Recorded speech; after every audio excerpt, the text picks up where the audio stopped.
On this episode, we discuss the future of trade shows, more on AI, and efficient installs. All that and more on EDTech. The network for the AV industry. What are you listening to? This is AV. This is AVNation. This is AVNation. EdTech episode 107, a smarter, faster, better future. Hello, AV friends, and welcome to another episode of EdTech. As always, we have our panel of awesome higher ed AV professionals. Ernie Bailey. Hi, Ernie. Hello, Aaron. How are you doing today? It's Friday. It's Friday. And we have with us Rob Rasberry. Hi, Rob. Hey, Aaron. It's great to be back with everybody again. It's like family. Absolutely. And of course, Scott Tyner. Hi, Scott. Hey, Aaron. How are you? And hey, everybody. Always fun to be back. Yeah. And today we have a special guest joining us for this episode from the University of Redlands, Luis Garcia. Hi, Luis. Welcome to our little group here. How about you start off by telling us a little bit about yourself and what you do over there? Sure thing. Like you said, my name is Luis Garcia. I work here at the University of Redlands as the Audiovisual Services Manager. We take care of anything from live conferencing needs across our campus to live event needs in support of our external clients that our event services office brings in. So we just finished off our commencement season. So 4 commencements. The very tail end of April. So very happy to be done with that. Was pretty much our showcase for moving more and more towards NDI and doing a lot of the work in-house that we would traditionally do with outside vendors. So we're really proud of the work that we were able to accomplish. Our students seem to be happy. Our administration and our fellow staff members that helped us pull it off, we're certainly happy. Want to do it and finally get it over with. So now that we ended up doing it in a new venue, so that was really cool to see that transition over from our traditional space and doing everything really for the first time and really just hitting out of the park. Fantastic. That's great to hear. And it's interesting because I guess you guys must start your school year a little bit earlier, since I feel like most commencements are kind of hitting in May. Yeah. We start around September for the fall, and we come right back mid-January for our spring semester. So everything wraps up around mid-April, and then a week and a half to go after classes kind of end and taper into exams. And it's just nonstop action until everybody walks across that stage. Neat. Yeah, we're just actually next week will be finals and then leading up into commencement. So definitely looking forward to just having that done so we can move on and get that summer started. Right. Well, all right, everybody. This episode we have 3 articles that we all took a look at, and we'll start off with one from Rave Pubs, The Future of Trade Shows. And of course, who did write this one? Our very own Scott Tyner. So Scott, do you want to kick us off with this one? Sure. It being trade show season, we're all thinking about trade shows. When I wrote this, we were coming out of the ISE season. I was going to a higher ed conference. And so I started thinking about and watching the social media reactions and the information that we were kind of getting out of ISE in particular. And a couple of things struck me. One is that it seems like conferences and trade shows and the like are pretty much back in full force. The couple that I've been to seem full attendance, people in person. There's even less hybrid stuff that they're doing, a few workshops here or there that are hybrid. But the other one that I really noticed, and I think there was some talk about, and we might have even talked about it here at one point, is about networking, is about education first. Infocom in particular is such an opportunity to get to meet people, to get to grow your network. This year, I know, Aaron, you're very involved in it. HETMA has a booth there, And I cannot tell you how important I think it is that people come back with a collection of people that they've networked with. Because as we all know, higher education shares a ton. And to be able to say, oh, I know somebody who did X, Y, Z, I'm going to reach out to them and hear about it. That's worth a trip to the show alone. And then when you get to the show floor, I'm really hoping that we start seeing less fake black boxes sitting on shelves that somebody tells us does something, but we might not see what that something is for months, around now, maybe years. And I think a much more practical, useful solution is let us put our hands on it. Let us use these devices, actually touch them, get into the menus, do whatever we want to do with them, and bring back real information. There's all kinds of websites. There's all kinds of trade publications now that give us kind of the specifications, but getting our hands on it is really what I think is super critical right now. Agree with what Scott's saying. Yeah, the networking is very important. The education is important. I went to a little regional trade show back in January. They asked me to come speak on designing classrooms. It was a combination, higher ed and healthcare, which covers both areas of my campus. So I found it very interesting, but I was surprised at the turnout being as high as it was. It was the first time this trade show had happened since COVID. I went to it pre-COVID, and there were probably 50 or 60 people there. There were several hundred at the event this time. And it was good, like Scott said, to reconnect with old friends and colleagues, meet new people, see how people are doing things, how similar to what you're doing to what other people are doing, and what's different. So between that and, like you said, the education, that's a very important part, and that's how we sell our leadership on sending people to Infocom or any other trade show. Yes, there is a show floor, and yes, we want to see it, but we're going to get some very good continuing education, and we're going to network with people, and we're going to see how to use the technology to improve our classrooms, our teaching methods here. So I'm going to jump in on a lower level of this, which I find interesting is, the big trade shows are back. But one thing that I've noticed, at least coming out of the pandemic, is I keep getting calls about more regional tech shows and symposiums and these kinds of trade things. And I've been immensely impressed. Now, typically, it's backed by a larger integrator that can, sort of handle this kind of thing, Simco, these kinds of things. But these regional trade shows, because like our travel budget got cut back. So I wish I could go to Infocom, but hopefully I'll be able to be there remote. And those are so valuable. But the regional tech shows are also, just as good to get your hands on tech, to connect. And then you make that path. You meet with the manufacturer, you have them demo something, and then you take it a step further. Listen, let me put our hands on it. Let's take your device for 30 days or a couple weeks in our environment, and let's see what's happening. And I've noticed they've been more amicable to that. It used to be, it was very difficult sometimes to get a demo unit. And now you just say it, and now they just send it to you. But you got to put your hands on it, see if it works, like Scott said, get that education and that networking, like Ernie said. But I agree. I think the trade shows are in full swing.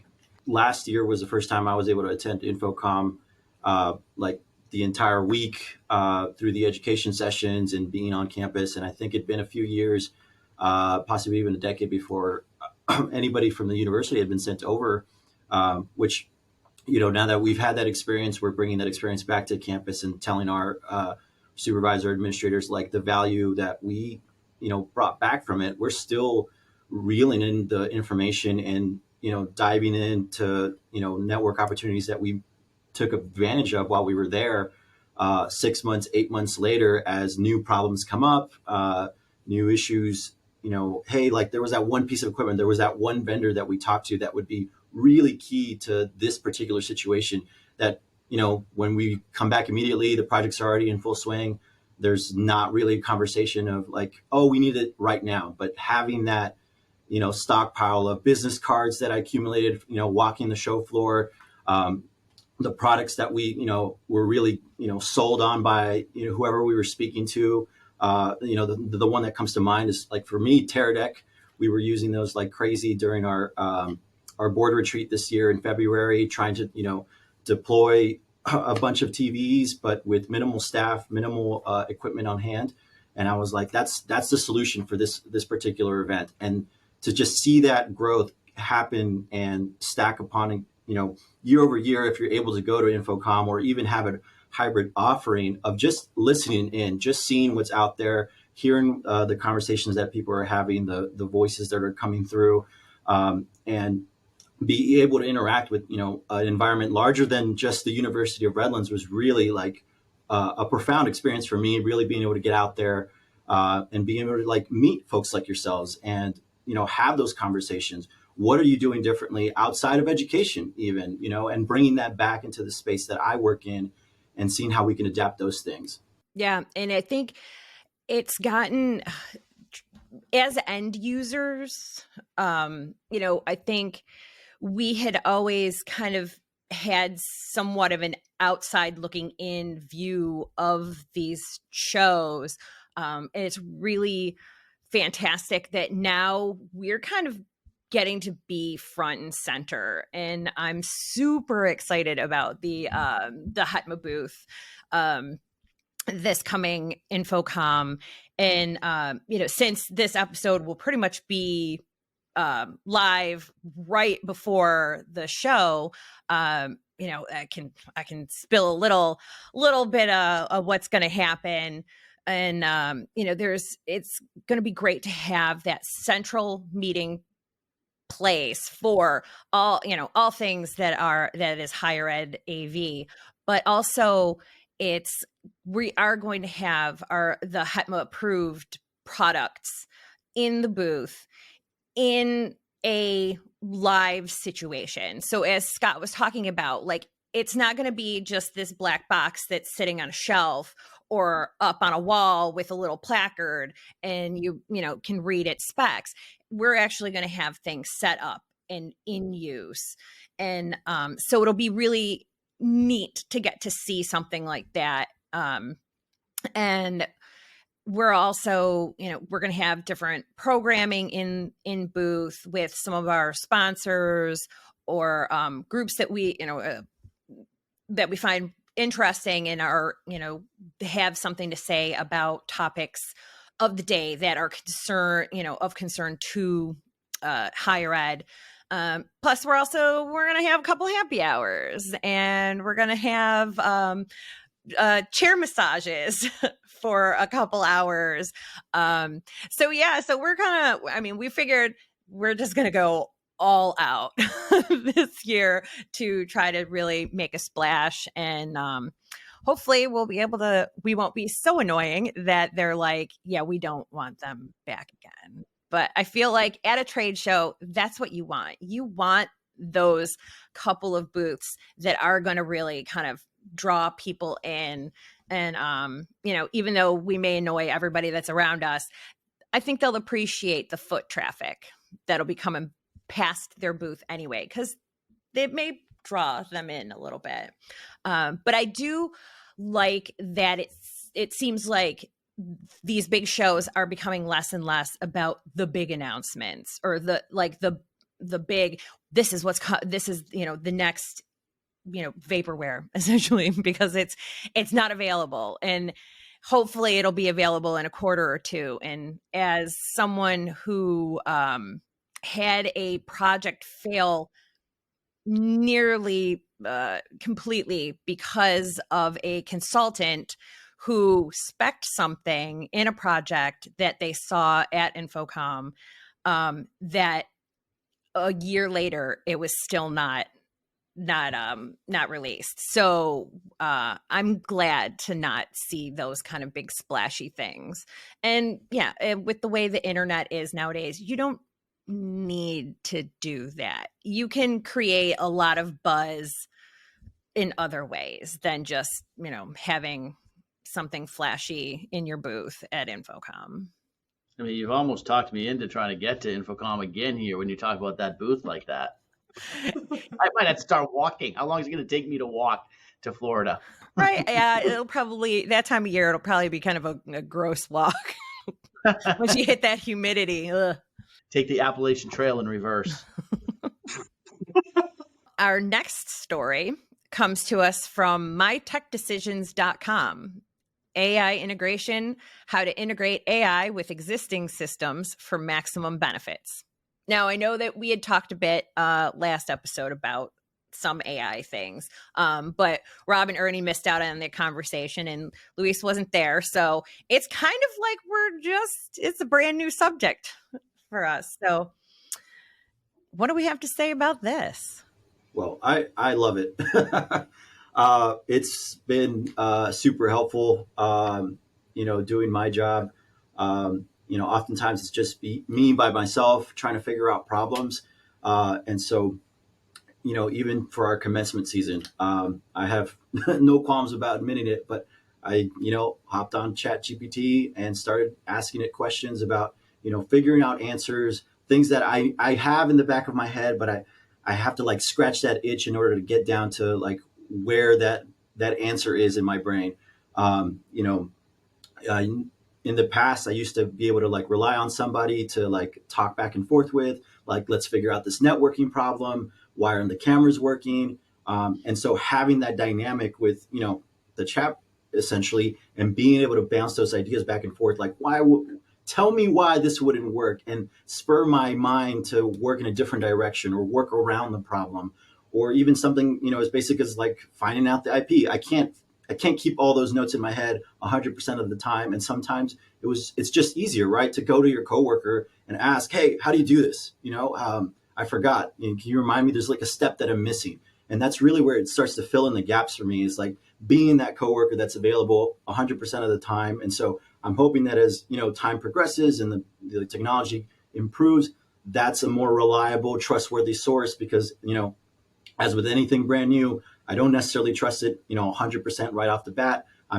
It prompts me to like, okay, this might be the answer. And then I go digging now that I have like these like stepping stones, if you will, of, okay, now let's look on more legitimate, more trustworthy sites if this is in fact the answer, to give myself that sense of, okay, yeah, I can trust this path and I can go down it. But I think, in a couple years, even I was thinking maybe like 5-10 years, but, we're seeing this, bleed into like other industries, like almost so rapidly, right? We're having in other, concerns with AI music and AI artists and, portrayal of people that aren't really singing these songs. So it's just happening so quickly that in a couple of years, it's just going to be commonplace to like, this is your tool, like your onboarding process. I just expect it to be part of the process, like we struggled with so long of, how do I train you on doing all of these things in my AD department? Like, there's so many things I need to train students on as my like primary source of workers. Like, they know nothing. They don't know anything about AV systems. Like, but now you have a tool that can sit in your back pocket and be on your phone, and you can just ask the question that you're so, desperately needing to be answered, instead of going down the path that we normally have gone down of like, all right, let me Google like this starting subject and let's see if I can find my way towards the answer. Now it's more immediate. Like, this is the problem that I'm facing. And almost immediately you get 90% of the answer right there at your fingertips. And then you can go from there.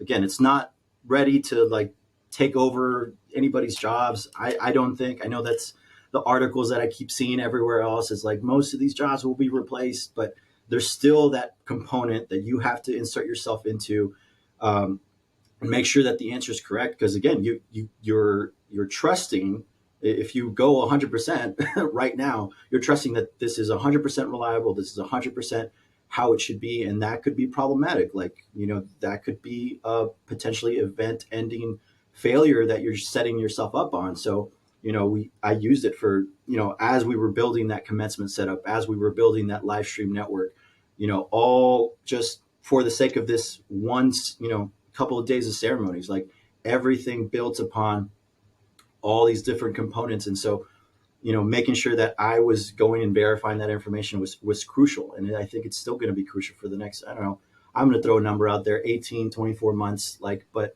it's just happening so quickly, and people are so eager to get their hands on it. I know there's that wariness about it, but like I'm engaged. I know folks around me are engaged about it, and that sort of engagement, like that's what's gonna push it forward even faster and faster, because people want it. More people need to be working on this. More people need this type of solution, and more integrations will just continue to like arise. Absolutely. Like, I feel like even in just the last month since we recorded the last episode that we talked about chat GPT and AI and there I've seen lists of new chatbots that have been created just in this last 30 days, and it's incredible. And I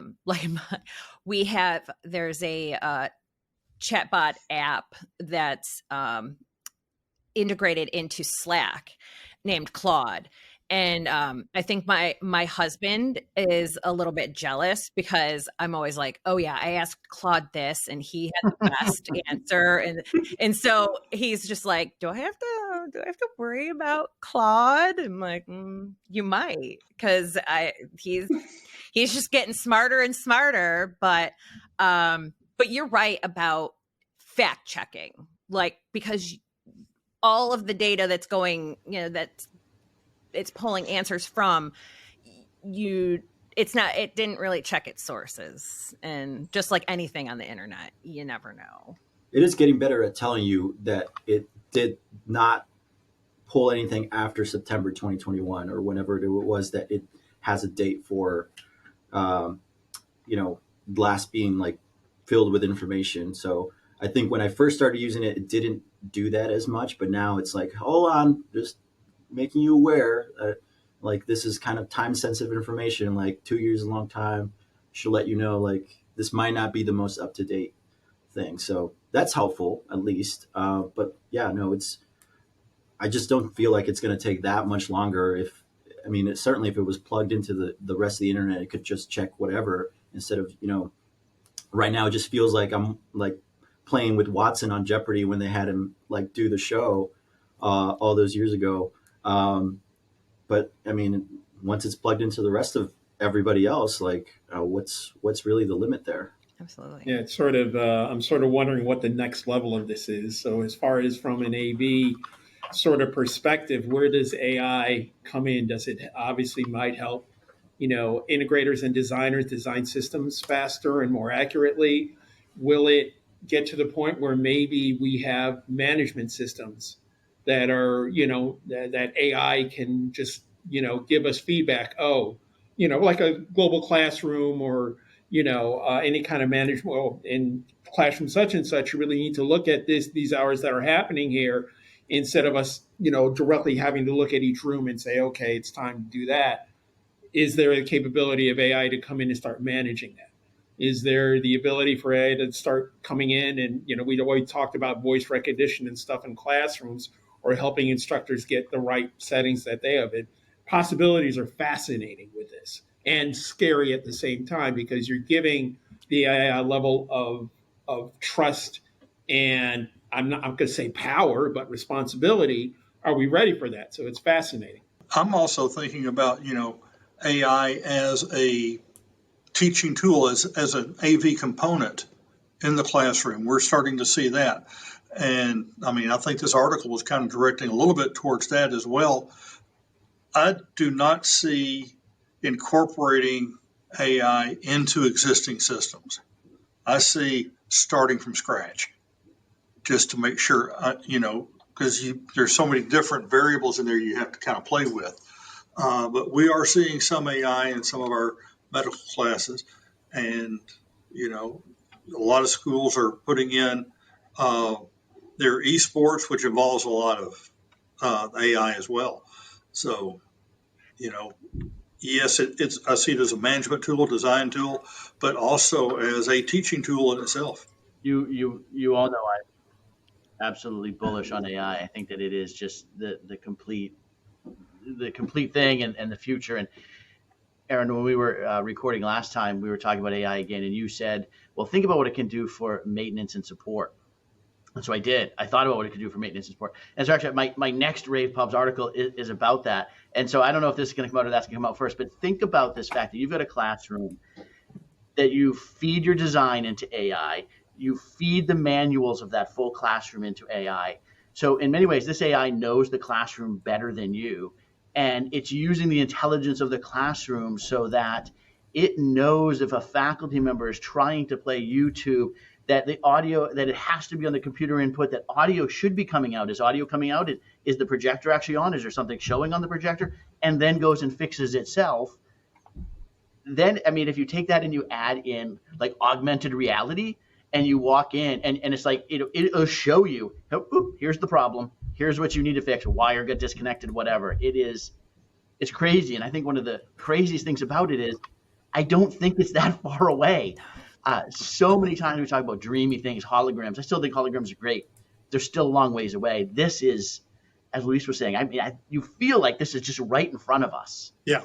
Absolutely. Things like I forget if it's NVIDIA or someone did with eye movement in video where Yes. it'll automatically fix. And Freaky. watching the last recording of this podcast, I was like, I could use that because my eyes are bonkers. Like, I'm like, where am I looking? But to have, if the technology to have it just fix, like make my eyes look like they're looking straight, even though I may be all over the place, would be amazing. And you've seen the one where it's like, this is the actual video and this is the AI corrected video. It's weird. yeah. But I'm like, I could see that being so helpful. Absolutely. It would be kind of neat if, because as if all of us, had all the extra time in the world because we don't do enough things. It'd be kind of neat to build a specific AV bot, essentially, that like, it's just, that is the information that it is fed. And that'd be really neat to, but somebody's out there listening to this and they'll be like, oh, they're onto something. All right, let's make this happen. EdTech GPT. Yeah. Maybe we could have a virtual guest on our show that's AI driven. The next story comes to us from AV Magazine. Strive AV completes 147 classroom installation in 12 days. So you don't have to do the math. 147 rooms in 12 days is 12 and a quarter rooms per day. And with 4 teams working around the clock, that's basically 36 and 3/4 rooms per team that they had to complete, which is about 3 rooms per day per team. I'm thinking I would be impressed with 12 rooms in 147 days. So, it's interesting because I'm not sure I read through all of this, but it seemed like, and everybody correct me if I'm wrong, a lot of these were they're putting up interactive boards. It seemed like they're pretty simple setups, not taking anything away from it. But if you have enough time, resources, and your classroom refresh is simple, and you have the time, like trying to get time for integrators to come in and do a few rooms, even in between semesters, is a challenge because there's other things that go on in these classrooms and these event spaces. If they have that time set aside and everything's clear and they can just go to town and do it, that's doable. I mean, if that room was a super, high flex hybrid interactive holographic, classroom and they did it in that time, I'd be like, oh, okay, now we really got something. That's not taking away from it, but if you plan the time out, manage the time out, putting up those types of setups, if you're uninterrupted, it can be done. But it is impressive. It's interesting. At first, it really intrigued me because I was like, this is cool because exactly what Rob just said. We think we've got all summer. but everything's going on in rooms all the time. And I think probably most of us do things in modular steps so that we can move in as quick, right? We've got our racks built or our podiums built. And in certain cases, and if you're hiring out, fine. Like if you can get something done in 12 days, that's great. I look at it, one of the things I'm really aware of, especially after COVID, is people burning out. And to me, boy, especially in a place like Maine, summertime is precious. And I don't even like thinking of the idea of pushing my team past 8 hours a day. So I'm all about being very efficient. I'm all about doing things modularly. We need a really good reason to try to do something like this. People need time. And like Rob said, the other piece is, unless this is truly cookie cutter install after install after install after, there's just a ton of room for mistake and error rushing something like that. So it's cool, and I'm sure that there's a reason they did it this way. But I'm glad I don't work for that integration firm. Yeah, absolutely. I mean, I like, it seems like they went for a consistent experience across the rooms. It's just the varying sizes of the boards, which is great. Getting that.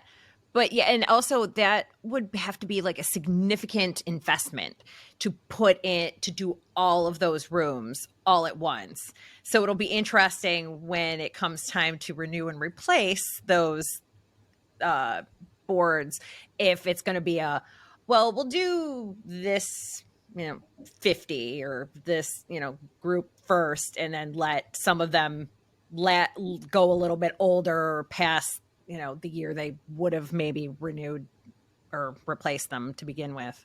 Yeah, we just had a group do several rooms on one of our campuses. They were 4 almost identical rooms. Well, they took their time, did the first one, and, did all the testing and everything. And then they did the next 3, like over a long weekend, start noon on Friday and finish noon on Monday. And they just tell their staff, you're going to be here till it's done. And we give them 24/7 access to the space. And they came in and did it with the understanding that, we would have the networks configured the way they had requested and everything. Everything was set up. But, they did get it going and the rooms were usable. They weren't fully tested and vetted the way I would like for them to have been. But we were able to do it during the school year by doing it that way. But, now the problem I have is when we find a problem, we find it in all the rooms, as opposed to completely vetting out the first one, which they said they had. We found out they had not. They repeated the errors. So, but, once you got it, once you did get it fixed in one room, you do the fix for the other 3. And we held them to doing the repairs, not our staff. So, but yeah, I think it's neat that they were able to do them this fast, but I would rather have them done right and take a little bit of extra time. Yeah, it's funny, Ernie, because I think you hit a really great point that could be another topic. Integrators come in, say, yeah, we tested the room, we vetted the room, and you had darn better follow up with your own people, testing those rooms and vetting them yourself. Because a lot of times these guys will say they've done it, and in a month or so, something starts happening, something goes wrong. And in like a huge deployment like that, if they miss something, a whole lot of stuff's going to go wrong. They're going to have some very angry customers. But yeah, so that vetting process is very critical. Well, what we do is we create what we call a performance verification rubric. And it's a document that says, okay, our scope says you have to do this. It takes every line of the scope, explains what it means and how to test it. The contractor has to sign off on it on every line item. They give me a completed one that says, it met every specification. The audio was plus or minus 3 dB from this corner to that corner across the space. The brightness was the same on every display, et cetera, et cetera. it's usually 3 or 4 pages long based on the scope. After they've signed off on it, before we cut the final check and release them, we go through with a blank copy of that rubric and do the exact same thing. And if we find anything wrong, we bring them back and say, show us how you measured it. And we do that, like I said, we do that before we give them sign off and allow our finance people to cut the check. So, well, all right. That seems to be all for this episode. So I wanted to thank our special guest, Luis Garcia, for joining us. Luis, any last thoughts? And how can people get in touch with you? Last thoughts for me are I'm just stuck with the AI and seeing how that's going to help us, keyword help, all of us in our respective jobs and responsibilities. People get a hold of me on LinkedIn or on Twitter at El Garcia AV. Awesome. Scott, how can people get in touch with you? You can find me on LinkedIn or on Twitter at Stiner, Stiner, here once a month, or also on Rave Pubs. Awesome. And how about you, Rob? LinkedIn. I got to do that Twitter thing, don't I? LinkedIn right now. And how about you, Ernie? you can also find me on LinkedIn. I have an account on Twitter, but I'm more of a troll. So. Well, all right, everybody. And for me, you can find me on LinkedIn at Aaron Marmoran, or also on Twitter at Smearin_off_ice. Thank you for joining us for this episode, and hope to see you next time.